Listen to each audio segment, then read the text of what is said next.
स्वागत है तत्सत, आपका चैनल जो आपको सनातन धर्म के गूढ़ ज्ञान से जोड़ता है। आज हम आपके लिए वाल्मीकि रामायण से एक अनजानी कथा लेकर आए हैं। यह कथा है संपाति, जटायु के बड़े भाई, और उनकी अद्भुत दृष्टि की। यह कथा सुंदरकांड के समय की है, जब वानर सेना सीता जी की खोज में निकली थी। वानर कई दिनों से सीता जी की खोज में थे, लेकिन उन्हें कोई सुराग नहीं मिला। निराश होकर वे एक पहाड़ी पर पहुंचे। अंगद ने कहा, हम अपने कार्य में असफल हो गए, हम भगवान राम का सामना कैसे करेंगे? सब चुप हो गए।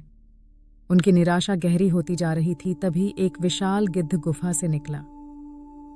वह संपाति था, जटायु का बड़ा भाई। संपाति ने कहा, ओ वानरों, तुम इतने परेशान क्यों हो? मुझे लगता है कि तुम एक महत्वपूर्ण कार्य पर हो।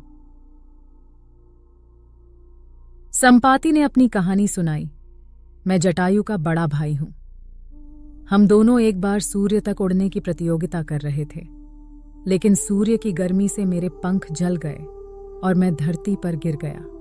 जटायु ने मेरी देखभाल की और अपनी उड़ान की बलि दे दी। संपाति ने दुखी होकर कहा, मेरा भाई सीता जी को बचाने की कोशिश में अपने प्राण त्याग चुका है। संपाति ने कहा, हालांकि मैं उड़ नहीं सकता, लेकिन मेरी दृष्टि बहुत तेज है। मैंने सीता जी को लंका में रावण की कैद में देखा है। वानर यह सुनकर खुश हो गए और उन्होंने संपाति का धन्यवाद किया। संपाति ने कहा, यह संयोग नहीं है कि तुम मुझसे मिले, यह ईश्वर की योजना है। संपाति की बात सुनकर वानरों में नई ऊर्जा भर गई। हनुमान ने कहा, हम तब तक नहीं रुकेंगे जब तक सीता माता को ढूंढ नहीं लेते। संपाति ने उन्हें आशीर्वाद दिया और कहा, तुम अपने कार्य में सफल हो।